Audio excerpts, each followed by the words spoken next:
అయితే పైన మల్లన్న స్వామి శివుడు ఉన్నాడు. శివుని కాడికి దర్శనం చేసుకోవడానికి వచ్చినాక కిందికి మేము ఇక్కడ మల్లన్న స్వామి కిందికి గృహ లోపలికి పోతున్నాము. గృహ లోపలికి పోతుంటే నేను, మా అమ్మ, మా పిన్ని, మా ఇద్దరు మర్దల్లో ఉన్నాము. ఉన్న తర్వాత మమ్మల్ని లోపలికి వచ్చినాక మా ముందర ఒక 5-6 మంది ఉన్నారు. ఉంటే ఎందుకు మీరు వాళ్ళ దగ్గర అమౌంట్ తీసుకున్నారు లేదు తెలియదు, మా దగ్గర ఉండి మీరు 100 రూపాయలు పెట్టి లోపలికి రండి అని అన్నారు. 100 రూపాయలు దేనికైనా అడిగినాం. అంటే టికెట్ ఉందా, టోకెన్ ఉందా అని అడిగినాం. టికెట్లే టోకెన్లే, నీకు చూడాలనుకుంటే నువ్వు లోపలికి రండి అంటే ఎందుకని అడిగినాం. మీరు ఫస్ట్ దూరం జరుగురన్నారు. ఎందుకు దూరం జరగాలని కూడా అడిగినాం మేము. అంటే కిందికి దిగు మాట్లాడు, బోసిదానా లంచదాని అంటే బోసిదానా లంచదాని అంటావు, నువ్వు కాపను అయితే నువ్వు కాపను, మేము కూడా గలీజ్గా మాట్లాడుతావు, నువ్వు కుటుంబం మేము తక్కువ జాతలు నేను ఎక్కువ జాతలు నువ్వు కట్టి విలువ ఉంటుందని కూడా మా అమ్మ అన్నది. అన్న తర్వాత బోసిదానా పక్కకు జరగని చెయ్యి మా అమ్మ మీద చెయ్యి పెట్టి ఇట్లా తోసింది. శ్రీనివాసరెడ్డి ఒకరు ఉన్నారు అక్కడ. దొబ్బితే మా చిన్న పాప మా అమ్మ నేను దొబ్బుతున్నావు అని ఇట్లా అన్నారు. తర్వాత మేము కిందికి వచ్చినాము. మేము ఏడ్చుకుంటే కిందికి వచ్చినాము. అక్కడ 1000 మంది జనాలు ఉన్నారు. ఎందుకు ఇట్లా మాట్లాడుతుంటే మీరు ఎందుకు నీళ్ళు దిగలేదని మమ్మల్ని కూడా తిట్టినున్నారు వాళ్ళు. కిందికి వచ్చినాక వీడు 5కి 5:30కి వచ్చినున్నాడు. వచ్చినాక గిట్లా అన్నారు, గిట్లా చేసినారు అంటే వీడు అడగని కోయిడు.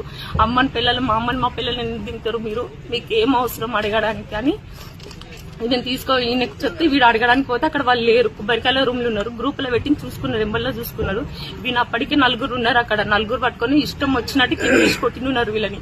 కొట్టిన తర్వాత ఉండి రూమ్ లకు తీసుకుపోయారు. కొబ్బరికాయల రూమ్ లోకి తీసుకోవడానికి ఇష్టం వచ్చినట్టు 2-3 గంటలు కొట్టిరని నాకు కొడుతుంటే మా అమ్మ వీళ్ళు ఆపడానికి పోతే వీళ్ళిద్దరు రూమ్ లకు తీసుకోవాలి, ఇష్టం వచ్చినట్టు కొట్టిరు.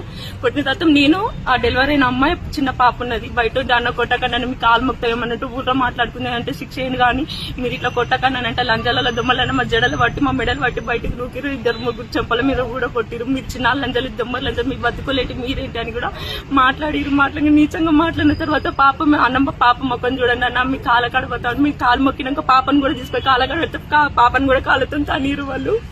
ఇప్పుడు ఏమో మళ్ళీ మొన్న హాస్పిటల్కి పోతే కూడా మళ్ళీ వీళ్ళని హాస్పిటల్కి పంపించిన తర్వాత ఒక రిపోర్ట్స్ అదేంటి స్లిప్లు ఇచ్చిన తర్వాత మీ కేసు తీసుకుంటాం, స్లిప్లు ఫస్ట్ హాస్పిటల్కి వెళ్ళి వచ్చిన తర్వాత ఆదేశం అన్నారు. తర్వాత మేము 3 సార్లు వీళ్ళు సర్పంచ్ తుకారాం రెడ్డి, సంతోష్ రెడ్డి వీళ్ళందరూ వాళ్ళ రెడ్డిస్ మొత్తం కలిసి ఇక్కడ పిఎస్ దగ్గర ఉన్నారు. మేము కూడా మాట్లాడడానికి పోతే మమ్మల్ని 3 సార్లు బయటికి నెట్టిరు. నెట్టిన తర్వాత వాళ్ళు ఏమేమి మాట్లాడి వెళ్ళిపోయారో వాళ్ళు వెళ్ళిపోయిన తర్వాత మా దెబ్బలు మేము స్లిప్లు చూపిస్తే అప్పుడు మీరు ఏమన్నా రాయాలనుకుంటా రాయండి అని చెప్పారు. అప్పటికి 9:30 10 అవుతున్నది. ఆ తర్వాత మమ్మల్ని బయటికి నొక్కినాక మాకు తోచింది మేము రాసినాం. అంత టైం అని గట్టి మేము ఎక్కువ కూడా రాయలేదు కంప్లీట్. తర్వాత మళ్ళీ నెక్స్ట్ రోజు మమ్మల్ని పిలిపించిన తర్వాత ఉండి మేమే సార్ అంటే మీరు ఇట్లా రెడ్డిస్ మీద అది చేసిరంటే ఇది చేసిరంటే ఎందుకు కొట్టినవరా, ఏం పని ఉన్నది రాసకి మీరు గ్రూప్లలో పెట్టాల్సిన అవసరం అంటే అవును సార్ మా అమ్మలు మా పిల్లలు అన్నాకే నేను గ్రూప్లో పెట్టినట్టు మాత్రం మమ్మల్ని మా అక్కలను కొడతారా సార్, ఆడపిల్లని కూడా బయట కొట్టిరాదని చెప్పేసి వీడు అన్నాడు. అన్న తర్వాత వీళ్ళకి పాపకు కూడా మేము నిన్న టైపింగ్ మంచిగా